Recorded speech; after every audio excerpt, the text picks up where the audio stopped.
광주 전남권 뉴스입니다. 엿새 앞으로 다가온 6.1 지방선거, 각 당이 본 판세와 전략을 살펴봅니다. 더불어민주당은 윤석열 정부 견제를 위해서 국민의힘은 정부 지원을 통한 지역 발전을 약속하며 치열한 경쟁을 벌이고 있습니다. 정의당 등도 새로운 정치 변화가 필요하다면서 진보층 결집에 주력하고 있습니다. 보도 이성각 기자입니다.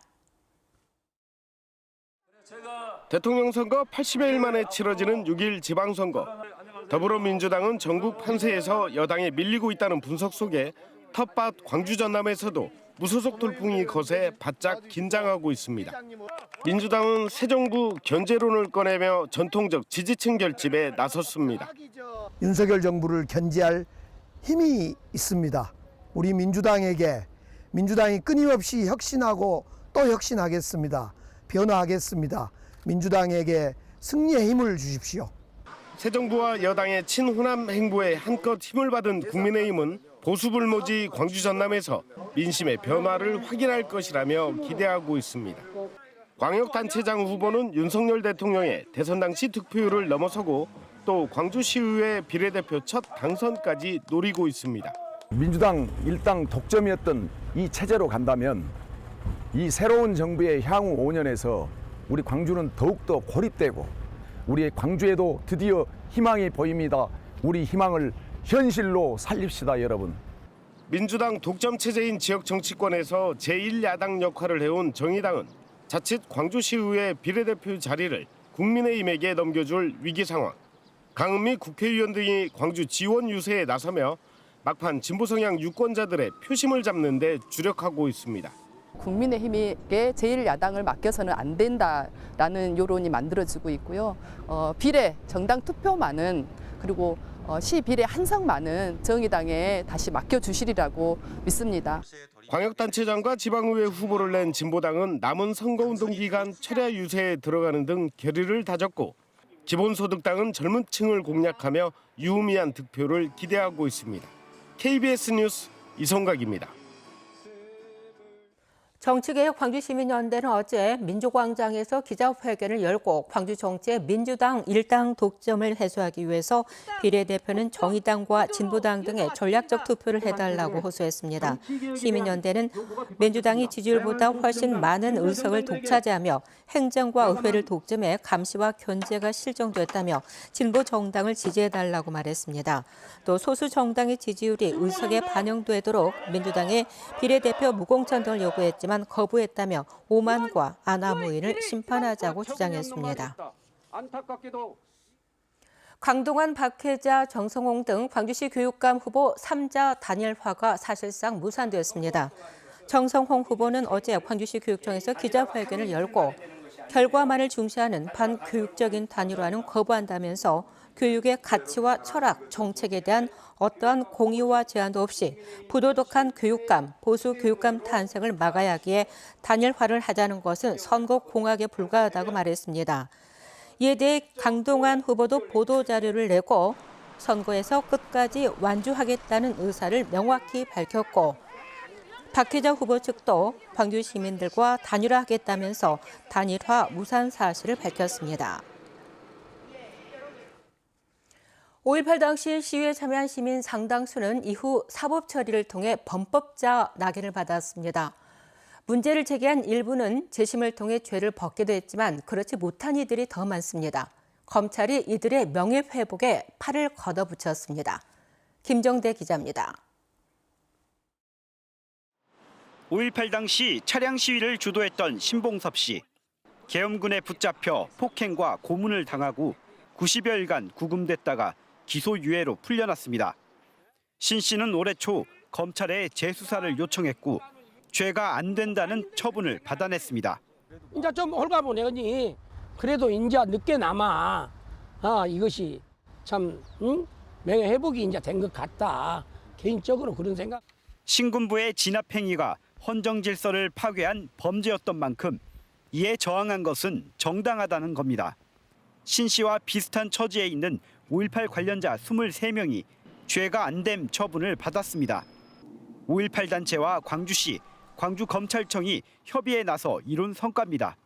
대검찰청은 이를 전국으로 확대해 피해자들의 명예 회복에 나서겠다고 밝혔습니다. 재심이나 재기 수사 신청을 받고 이를 돕기로 했습니다. 피해자의 신청에만 의지하지 않고 직접 검찰이 나서서 이 문제를 직권으로 어떤 재심 사건을 처리하겠다고 이렇게 나섰기 때문에 그런 부분에 대해서는 저희들이 아주 긍정적으로 보고 있습니다. 5.18 관련 사건으로 유죄 판결이나 기소유예 처분을 받은 당사자나 유가족은 검찰청 홈페이지나 민원실을 통해 관련 절차 개시 신청을 할 수 있습니다. KBS 뉴스 김정대입니다. 전두환 회고록 관련 손해배상 소송 항소심 변론이 재판 시작 3년 6개월 만에 마무리됐습니다. 어제 광주 고법에서 열린 결심 공판에서 원고 측은 전 씨가 회고록에 발포와 헬기 사격, 안매장 등을 부인한 것은 부당하다고 지적했고 피고 측은 밝혀지지 않은 의혹을 사실로 특정하고 원고들의 명예가 훼손됐다는 해석은 부당하다고 맞섰습니다. 이번 재판의 선고는 오는 8월 17일 오후 2시 광주 고등법원에서 열릴 예정입니다. 순천 별량면의 한 마을에 사는 해마다 이맘때 색깔이 있는 별을 이용한 이른바 논아트가 시작됩니다. 생각보다 많은 정성과 노력이 필요하다고 합니다. 손주수 기자가 소개합니다. 초록 들판 위에 그려진 두루미와 갯벌 위에서 뻘배를 타는 안악의 모습. 색깔이 있는 별을 심어 글이나 그림을 표현하는 이른바 논아트 작품입니다. 순천 별량면에서는 올해도 작품을 만들기 위한 작업이 시작됐습니다. 30도가 넘는 무더위 속에 농기계가 바쁘게 움직이고 도화지에 밑그림이 그려지듯 논은 조금씩 다양한 색깔의 모로 채워집니다. 우리 별량을 대표해서 이렇게 허리 아프지만 열심히 하고 있습니다. 우리 별량을 많이 찾아주시고 봐주시면 감사하겠습니다. 논아트의 첫 단계는 GPS 장비를 이용한 정확한 측량.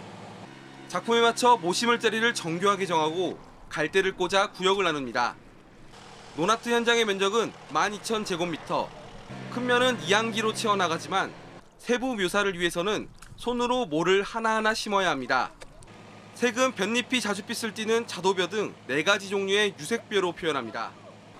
주민들은 2018년부터 순천을 대표하는 동물이나 명물을 논아트로 표현해 지역 알리기에 앞장서고 있는데 수확한 벼로 어려운 이웃과 나눔까지 하고 있습니다. 색깔 있는 벼는 별도로 수확을 해서 도정을 해가지고 또 불우한 이웃이라든가 학생들의 그 떡볶이용으로 학생들 굉장히 좋아하고 그래서 순천만 습지의 대표 동물인 흑두루미와 짱뚱어 캐릭터, 영화 속 명장면을 표현한 올해 논아트 작품은 7월에서 8월 무렵 완성됩니다. KBS 뉴스 손준수입니다.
어제만 해도 30도를 웃도는 무더위가 이어졌지만 오늘은 낮더위가 누그러지겠습니다.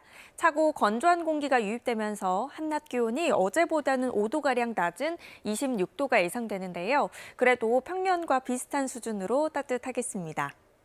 오늘 새벽에는 구름이 다소 많이 끼어 있는 모습이었는데요. 점차 맑아지고 있습니다. 오늘은 대기 확산도 원활해서 공기질도 깨끗하겠습니다. 다만 자외선 지수는 높음에서 매우 높음 단계 예상되니까요. 자외선 차단제 꼼꼼하게 바르셔야겠습니다. 다음 자세한 지역별 기온입니다. 아침 기온 대부분 지역이 어제보다 1에서 4도가량 높게 시작하고 있지만 한낮 기온은 장성과 나주 26도로 어제보다 1에서 6도가량 낮겠습니다. 순천의 낮 최고 기온 28도, 광양 29도로 동부 지역은 오늘도 덥겠습니다. 목포의 낮 최고 기온 23도, 강진과 장흥 27도까지 오르겠고요. 신안을 비롯한 도서 지역은 22도에서 23도가 예상됩니다. 바다의 물결은 전해상에서 비교적 잔잔하겠습니다. 토요일에는 다시 30도를 웃도는 무더위가 찾아오겠고요. 일요일 오후부터 월요일 오전 사이에 비 예보 나와 있습니다. 날씨였습니다. 오늘 새벽 0시 20분쯤 영암군 영암읍의 한 국도를 달리던 6.5톤 화물차가 가드레일과 전신주를 잇따라 들이받았습니다. 이 사고로 전신주가 쓰러졌지만 2차 피해는 없었고 안전히 현장을 처리한 뒤 응급 복구 중입니다. 경찰과 소방당국은 정확한 사고 경위를 조사하고 있습니다. 어제 광주 전남의 코로나19 신규 확진자는 전날보다 400여 명이 줄어든 1,268명으로 집계됐습니다. 광주는 594명, 전남은 674명이 각각 확진 판정을 받았습니다. 광주 전남의 하루 신규 확진자는 지난 18일부터 8일째 1,000명대 이하를 기록하고 있습니다. 위중증 환자는 전남이 15명, 광주는 3명으로 집계됐고 사망자는 전남에서 1명이 늘었습니다. 광주시가 코로나19 위기 상황에서 방역 현장을 지킨 의료진과 시민들에게 광주시장 표창을 수여했습니다. 표창 대상은 의료진과 사회복지시설, 공무원과 자원봉사자 등 188명입니다. 광주시는 민간 공동대책위원회를 운영하고 밤 10시까지 선별진료소를 운영하는 등 선제적인 방역 활동을 벌여왔습니다. 전라남도는 코로나19 방역 집중을 위해서 중단했던 보건소의 건강 증진과 일반 진료 업무를 재개했다고 밝혔습니다. 이번 조치로 도민들은 보건소에서 내과, 치과, 한의과 등 각종 일반 진료와 증명서 발급을 받을 수 있게 됐습니다. 이 외에도 각종 예방접종과 운전면허 적성 검사 등 기존 보건소 업무와 방문 보건 사업도 운영됩니다. 전라남도가 한국 전쟁 전후 민간인 희생자의 명예회복과 위령사업 기반 마련을 위해서 첫 전수조사에 나섭니다. 전남도는 20만여 명으로 추정되는 전남 지역에 한국 전쟁 전후 민간인 희생자에 대한 실태조사 연구 용역을 착수한다고 밝혔습니다. 뉴스를 마칩니다. 감사합니다.